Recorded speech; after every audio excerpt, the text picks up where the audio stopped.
Para jemaah sekalian yang saya hormati, kami akan membacakan beberapa kalimat-kalimat hikmah yang ada dalam kitab Hikam. Kitab ini dikarang oleh Syekh Ibn Athaillah Sakandari,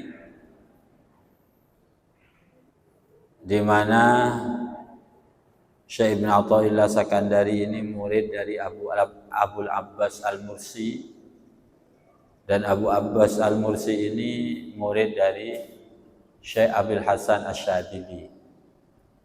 Jadi kitab Hikam itu merupakan penjabaran dari thariqah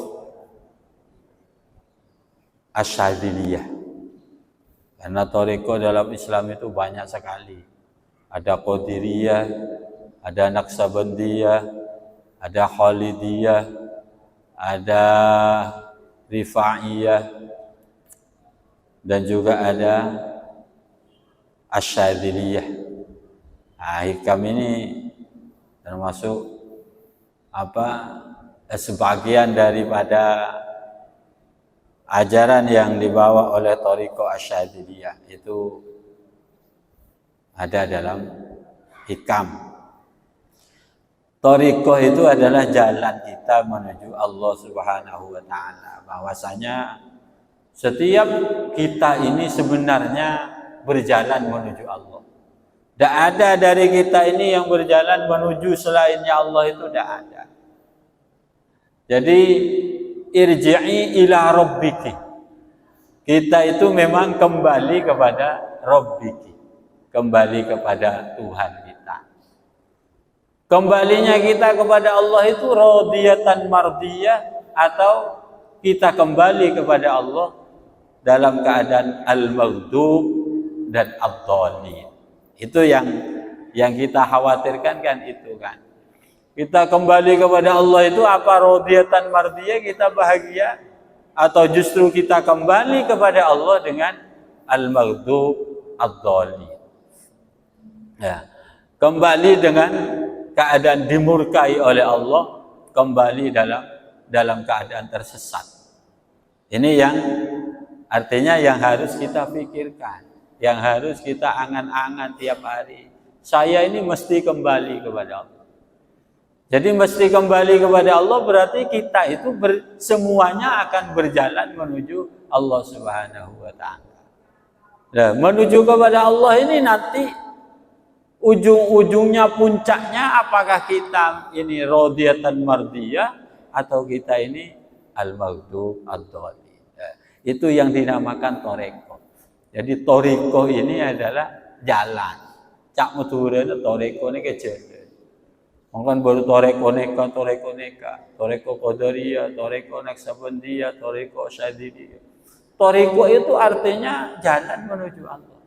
Gangnya ini lewat jalan yang mana? Oh, saya menuju Allah lewat Qadiriyah, lewat thariqahnya Syekh Abdul Qadir Al-Jailani. Thariqah saya lewat Naqsabandiyah, thariqahnya lewat pimpinannya adalah Syekh Bahauddin An-Naqsabandi. Thariqah saya ini Ghazaliyah, thariqahnya mengikuti thariqahnya Imam Al-Ghazali. Ada thariqah Ar-Rifa'iyah mengikuti Syekh Ahmad Ar-Rifai. Ada Tijani mengikuti Syekh Ahmad At-Tijani. Ada Syadziliyah. Ini adalah jalannya saja. Seperti kita mau jalan ke Surabaya lewat Kamal boleh, lewat Suramadu boleh, naik perahu ya juga boleh, dari Wanyar misalnya ke Surabaya. Nah, itu namanya jalan. Jalan yang kita tempuh itu beda-beda, mengikuti ulama kita. Terserah ikuti ulama yang mana, yang penting thariqah ini sesuai dengan apa yang diajarkan oleh Rasulullah dalam amaliyahnya. Karena kadang-kadang orang itu tersesat dalam mengamalkan itu. Ada yang zikir wiridannya pakai wiridan telanjang bulat, lampu dimatikan, orangnya dalam keadaan telanjang, boleh apa enggak? Kalau alasannya ya sama, agar kita kembali ke fitrah lagi katanya. Kenapa? Kita lahir ke dunia dalam keadaan telanjang. Oleh karena itu kita harus telanjang berzikir kepada Allah agar kita benar-benar suci. Dan ini toreko yang tidak benar. Toreko itu sesuai dengan apa yang disebutkan dalam surat Al-Fatihah yang kita baca tiap hari. Iyyaka na'budu wa iyyaka nasta'in. Kepadamu ya Allah kami menyembah dan hanya kepadamu kami meminta tolong. Isi yang diminta pertolongan kepada Allah itu apa? Ihdinas siratal mustaqim. Tuntunlah saya ya Allah menuju jalan yang mustaqim. Jalan yang benar. Jalan yang mustaqim, jalan yang lurus. Jalan yang lurus itu jalannya siapa? Nah ini yang harus kita mengerti. Jalan yang lurus itu adalah siratal ladzina an'amta alaihim. Yaitu jalannya mereka an'amta alaihim yang engkau beri nikmat mereka itu. Jalannya orang yang mendapatkan nikmat dari Allah. Lihat di sini Allah itu mengajari kita agar kita jangan terlalu besar hati, terlalu sombong. Bagaimana? Oleh Allah itu kita disuruh siratal ladzina an'amta. Jalannya orang-orang yang engkau beri nikmat orang itu. Bukan jalannya Allah di sini kan. Kenapa Allah tidak berkata sirati, ihdinas siratal mustaqim, berilah saya petunjuk siratal mustaqim. Apa siratal mustaqim? Sirati katanya Allah jalan saya. Kan tidak begitu kan? Tapi jalannya orang-orang yang diberi nikmat oleh Allah. Siapa alladzina an'amta alaihim? Ya para nabi, para aulia, para ulama. Itu yang dimaksud dengan alladzina an'amta alaihim. Jadi kita mengikuti mereka. Kita mengikuti jalannya mereka. Lah kemudian para wali, para ulama itu macam-macam ya. Ada yang begini modelnya, ada yang begini, ada yang begini. Cara menjalani agama ini, cara menjalani syariat, cara menuju kepada Allah Subhanahu wa taala. Ulama beda-beda. Ada yang zikirannya model begini. Ada yang zikir wiridannya model begitu. Lah itu ya pokoknya mereka berada dalam alladzina an'amta alaihim, maka berarti kita ikut. Kita mau ikut yang mana dari mereka? Alladzina an'amta alaihim. Seperti juga para nabi. Para ulama itu ada ulamanya yang keras, ada ulamanya yang lemah lembut. Itu semuanya jalan menuju Allah. Yang penting memang benar. Ya, syariatnya benar. Namanya ulama, ya ulamanya harus alim. Bukan hanya bukan dikatakan ulama karena putranya kiai, bukan. Tentunya bukan. Karena dia putranya habaib, ya juga tentunya bukan. Yang dimaksud an'amta alaihim adalah mereka yang mempunyai ilmu yang banyak, yang sesuai dengan apa yang diajarkan oleh Rasulullah sallallahu alaihi wasallam. Karena ulama itu warasatul anbiya. Ya. Al ulama warasatul anbiya, kita tahu bahwa ulama itu adalah pewaris para nabi. Lah ulama pewaris para nabi, Rasulullah itu bersabdanya warasatul anbiya, bukan warasatun nabi. Ini juga kita pahami. Kenapa Rasulullah tidak mengatakan al ulama warasati, ulama adalah pewaris saya, bukan. Al ulama warasatun nabi, bukan.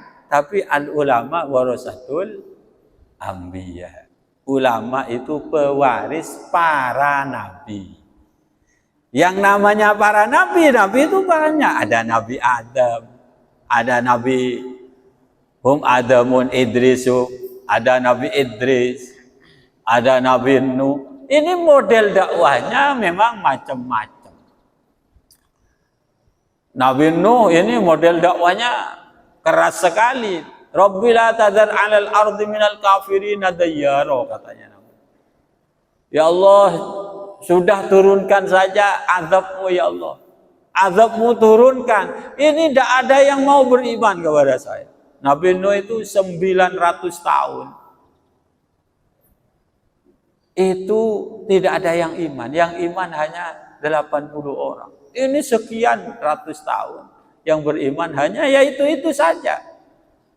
Wala yalidu illa fajirun kafaro, katanya Nabi Nuh. Wis habiskan dengan anak-anak cucunya, bayinya ya juga matikan semua ya Allah. Karena mereka itu tidak melahirkan bayi kecuali calon-calon kafir ya Allah. Ini mintanya seperti itu kepada Allah.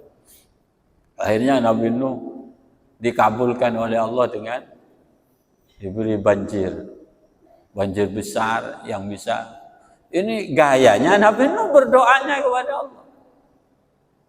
Nabi Ibrahim beda lagi. Gaya Nabi Ibrahim. Ya. Apa? Man tabi'ani fa innahu minni wa man asani fa innaka ghafurur rahim. Ya Allah, siapa yang ikut saya, yang iman kepada saya, itu golongan saya, fa innahu minni. Wa man asani fa innaka ghafurur rahim. Orang yang tidak maksiat kepada saya, tidak ikut saya ajak ya Allah, fa innaka ghafurur rahim, engkau maha pengampun, engkau maha pengasih. Ini doanya Nabi Ibrahim. Kan gayanya beda kan? Nabi Musa dengan gaya gaya dakwahnya. Nabi Muhammad, ya. Nabi Dawud, Nabi Sulaiman, itu gaya dakwahnya dengan fahabli mulkan la yanbaghi li ahadin min ba'di. Ya Allah, berilah saya ini jabatan yang tidak mungkin jabatan ini dimiliki oleh orang lain setelah saya. Ya Allah. Maka Nabi Sulaiman oleh Allah dijadikan seorang raja. Yang kerajaannya Nabi Sulaiman ini sampai sekarang tidak ada yang bisa menandingi kerajaan Sulaiman. Itu namanya al-ulama warasatul anbiya. Ada ulama yang model dakwahnya begini, jadi pejabat.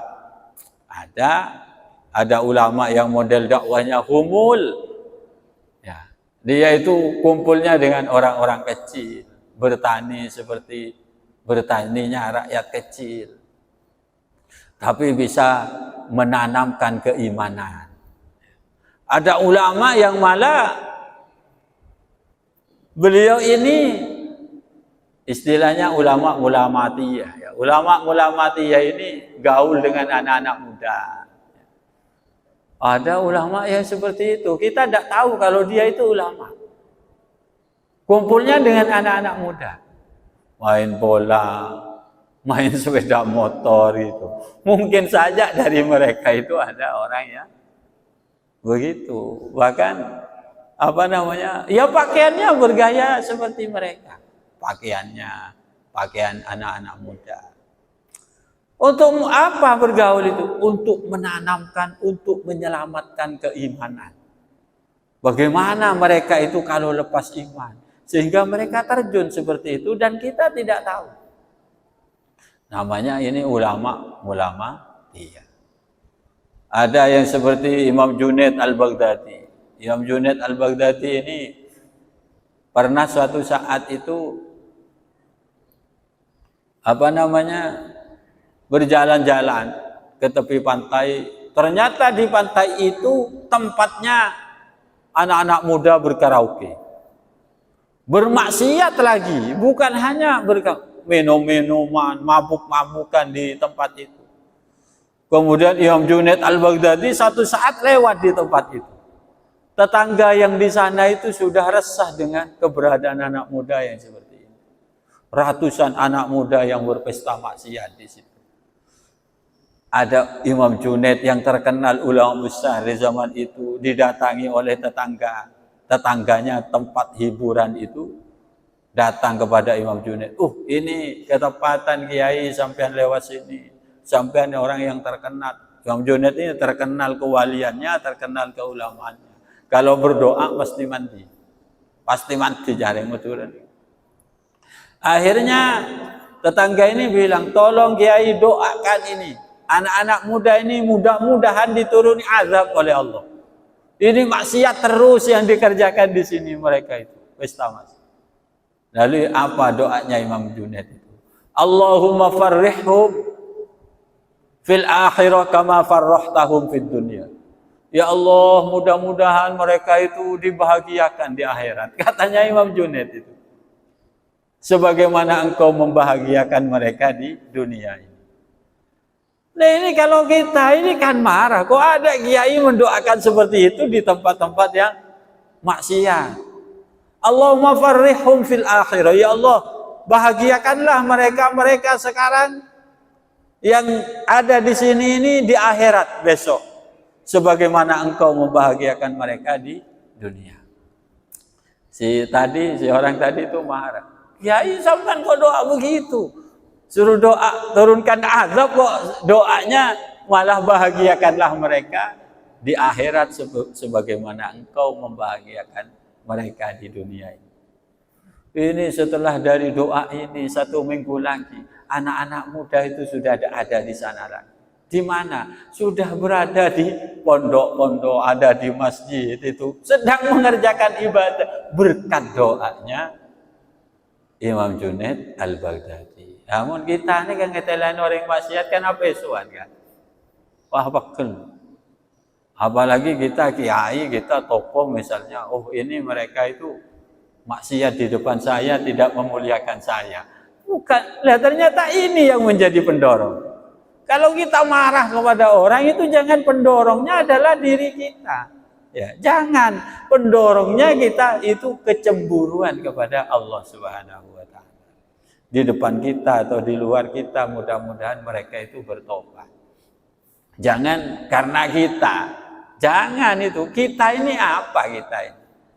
Oh, ini orang kok maksiat di pinggir rumah saya, kok tidak menghormati saya. Lah ini yang salah. Itu. Jangan bilang tidak menghormati saya. Tapi kenapa mereka itu ahli maksiat tidak menghormati Allah? Baru. Kalau kita masih belum bisa seperti itu, jangan jangan sok-sok kita itu menjadi orang yang baik, orang yang harus dimuliakan oleh orang lain. Itu namanya belajar hati, belajar menyembah Allah Subhanahu wa taala.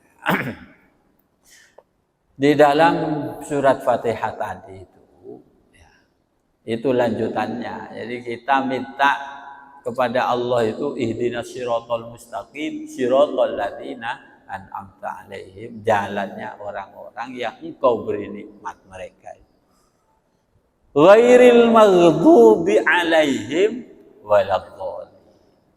Bukan jalannya orang-orang yang engkau murkai ya. Nah, itu namanya al-maghdub. Orang-orang yang dimurkai oleh Allah.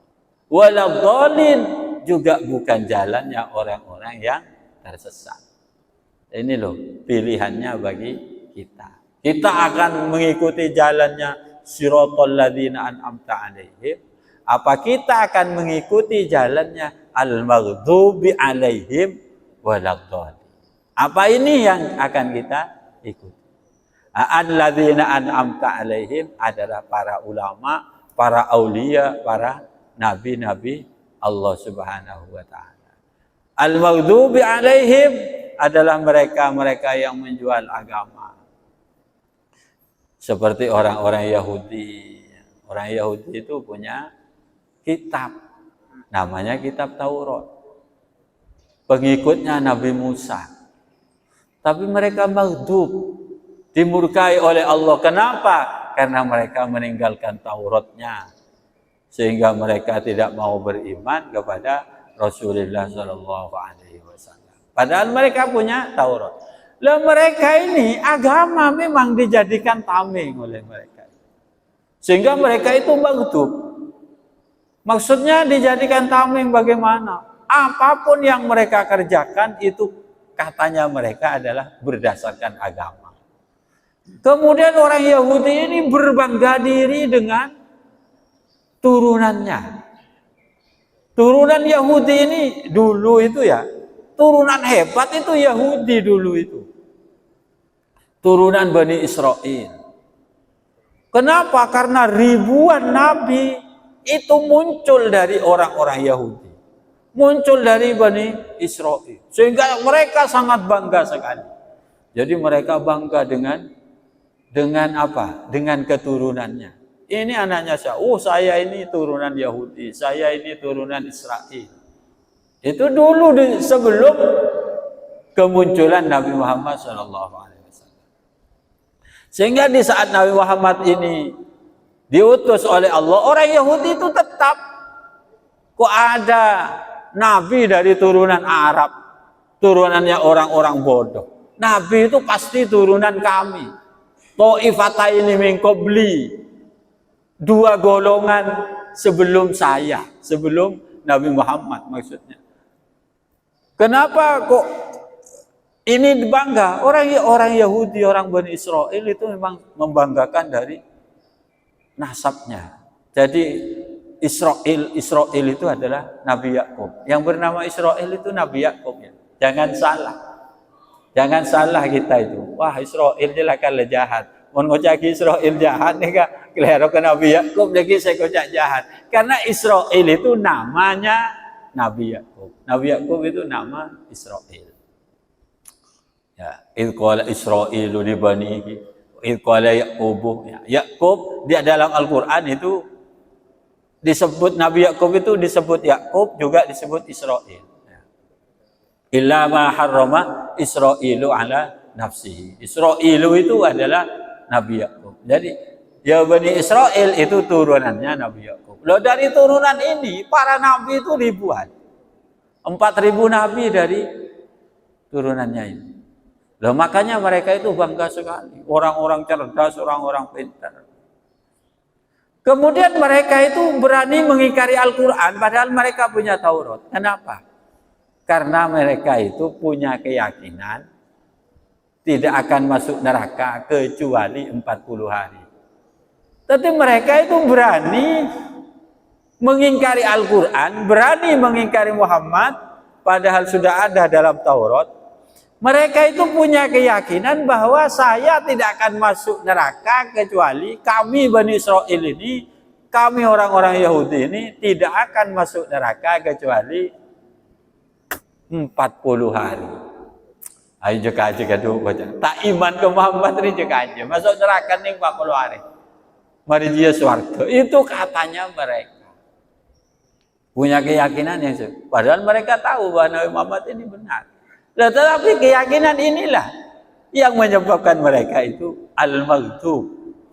Menyebabkan mereka itu dimurkai oleh Allah. Karena mereka punya keyakinan 40 hari masuk neraka. Selain itu surga. Surga terus. Kalau ada iman ke Muhammad ini hanya 40 hari. Jadi ini juga aja negara 40 hari. Gengsi iman kepada Muhammad karena kita ini orang Bani Israel. Kita ini adalah orang-orang Yahudi. Sehingga mereka itu maghdub waladhdallin. Kenapa orang Yahudi punya keyakinan 40 hari? Karena murkanya Allah kepada orang Yahudi itu, orang Bani Israel itu yang 40 hari.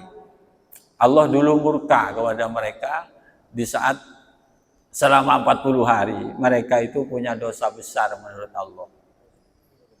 Bagaimana? Ya mereka itu menyembah ijel. Ya, menyembah ijel. Nah, jadi dulu itu ada Musa 2 di zaman itu. Ada Musa, Nabi Musa, ada Musa Samiri. Ya, Musa Samiri. Jadi Nabi Musa ini dibuang oleh ibunya ke Sungai Nil.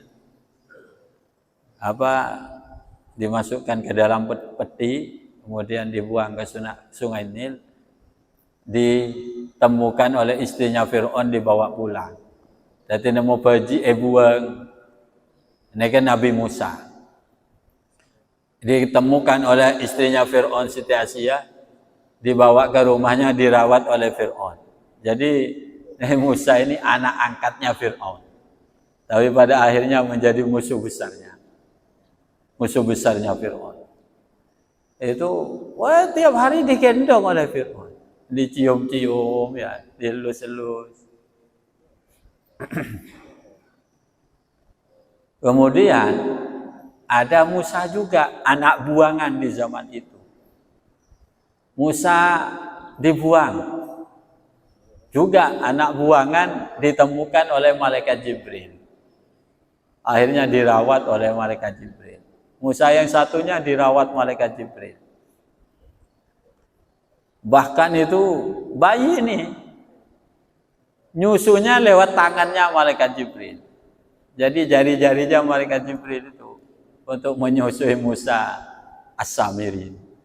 Yang satunya dirawat oleh Fir'aun. Yang menyusui ibunya sendiri. Jadi Nabi Musa ini tidak mau nyusu kepada wanita siapapun. Kecuali pada ibunya sendiri. Makanya Fir'aun sampai buat sayembara. Siapa yang bisa nyusui anak saya ini, akan saya beri hadiah. Nah, itu bayarannya besar. Oh, namanya Fir'aun ya. Jadi ibunya Nabi Musa ini mendapat bayaran besar dari Fir'aun karena bisa menyusui Nabi Musa itu. Wa Musa alladhi rabbahu Fir'aunu mursal. Musa alladhi rabbahu Fir'aunu mursalu. Wa Musa alladhi rabbahu Jibril kafir. Musa yang dirawat Fir'aun jadi nabi besar. Nabi Musa ini termasuk nabi besar. Peringkat ketiga setelah Nabi Muhammad itu Nabi Muhammad peringkat pertama, Nabi Ibrahim peringkat kedua, peringkat ketiganya Nabi Musa. Itu siapa? Jadi apa? Jadi nabi. Musa dirawat Fir'aun jadi nabi. Wa Musa alladhi rabbahu Jibrilu kafiru. Musa yang dirawat oleh malaikat Jibril jadi orang kafir. Ketuanya orang kafir. Tetapi ketua yang tidak ada, ketua orang kafir. Aneh kenyamanan yang dikatakan dengan hidayah. Yang dikatakan dengan taufik. Siapa menyangka Musa dirawat Fir'aun jadi nabi? Ternyata Musa yang dirawat malaikat Jibril itu jadi tokohnya orang kafir. Musa ini bikin bikin patung anak sapi, namanya Ijel. Bittikhadhi kumul ijlah. Ijel itu adalah anak sapi. Patung anak sapi ini dibuat oleh Musa Samiri. Musa Samiri buat ini adalah bekas dari injakan kakinya malaikat Jibril. Malaikat Jibril, orang kancan malaikat Jibril kan dia naik. Musa itu tahu, Musa Samiri ini. Malaikat Jibril menginjakkan kakinya ke tanah, bekas injakannya diambil. Ini yang dijadikan ijel. Sehingga ijelnya ini bisa bicara. Ijelnya bisa bicara. Bisa bicara. Nabi Musa pada saat itu sedang pergi ke Gunung Tursina untuk bermunajat kepada Allah 40 hari. Di belakang Musa Samiri bikin Tuhan. Sehingga orang-orang Bani Israel itu menyembah ijel ini. Selama berapa hari? 40 hari. Gara-gara diajak oleh Musa. 40 hari inilah hari masuk nerakanya orang Bani Israel, katanya keyakinannya mereka. Ini aja Pak, kalau hari masuk neraka. Begitu jaminannya untuk orang Bani Israel. Apakah ini benar? Ya, tidak benar semua itu. Ya, tidak benar. Jadi tetap yang tidak beriman kepada Allah tetap akan masuk neraka, khalidina fiha. Ini para jemaah sekalian yang saya hormati, berkaitan dengan langkah atau jalan yang ditempuh oleh para ulama sesuai dengan apa yang ditempuh oleh para nabi. Kemudian kita akan mengikuti jalannya siapa? Silahkan mengikuti jalannya ulama ini, mengikuti jalannya ulama ini. Asalkan mereka tetap berada dalam jalan Allah. Katanya Al-Quran, wa anna hadha sirati mustaqiman fattabi'uh wa la tattabi'us subula fatafarraqu bikum an sabili. Wa anna hadza sirati mustaqim, ini adalah jalanku, jalan yang lurus. Anna hadza sirati mustaqiman fattabi'u, maka jalan yang lurus ini ikuti. Wala tattabi'us subula, janganlah engkau mengikuti jalan-jalan yang lain. Fatafarraqu bikum an sabilih, maka kamu akan terpisah, tersesat dari jalannya Allah. Fatafarraqu bikum an sabilih. Dan inilah renungan kita pada pagi ini. Mudah-mudahan apa yang saya sampaikan ini bisa bermanfaat bagi kita semuanya, bisa menambah wawasan keimanan kita kepada Allah, semakin menambah kecintaannya kita kepada Allah Subhanahu wa taala lewat mencintai para ulama dan para wali-wali Allah. Apa? Kalau ada pertanyaan.